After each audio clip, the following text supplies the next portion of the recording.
வணக்கங்க. என்னடா இவ்வளோ அழகா டெக்கரேட் பண்ணியிருக்காங்களே அப்படின்னு சொல்லி தானே பார்க்குறீங்க. நாங்கள் அப்படியே போயிட்டுருக்கும்போதே நீங்கள் கண்டுபிடிச்சிருப்பீங்க. ஆஃப்கோர்ஸ் இது வந்து முருகன் கோயில்.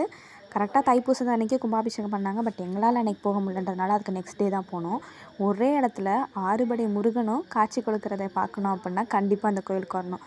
ஆறுபடை முருகன் மட்டும் இருந்தால் போதுமா, எங்கள் அண்ணன் எங்கே அப்படின்னு கேட்கக்கூடாதுன்றதுக்காகவே அங்கே விநாயகரையும் வச்சுருந்தாங்க. தைப்பூசம் அன்னைக்கு தேர் இழுத்துருப்பாங்க போல். அழகாக வந்துட்டு பூக்களால் அவங்கள டெக்கரேட் பண்ணி இழுத்துருந்தாங்க.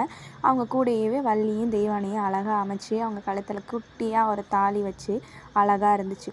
இடும்பன் சிலையும் வச்சுருந்தாங்க. வேணுங்கிற நேரத்தில் நம்ம திறந்து சாமி கும்பிட்டுட்டு அந்த இடத்துல வந்து சூடம் ஏற்றிக்கலாம் அப்படின்ற மாதிரி வச்சுருந்தாங்க.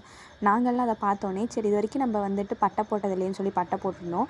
அதுக்கப்புறம் அந்த பெரிய முருகர் பக்கத்தில் 3 மாலை போட்டிருந்தாங்க. அதில் ஒன்று வந்து வெட்டி வேர் மாலை பார்க்கவே அழகாக இருந்துச்சு. கோயிலோட என்ட்ரன்ஸ்லேயே ஸ்பெஷாலிட்டி காமிச்சிட்டுங்களா, ஆறுபடை முருகனும் அங்கேயுமே இருந்தாங்க. அப்படியே இந்த முருகரெல்லாம் பார்த்துட்டு அங்கே விதைச்சி வச்ச சிலையெல்லாம் பார்த்துட்டு அப்படியே நாங்களும் என்ன பண்ணிட்டோம்னா கிளம்பிட்டோம்.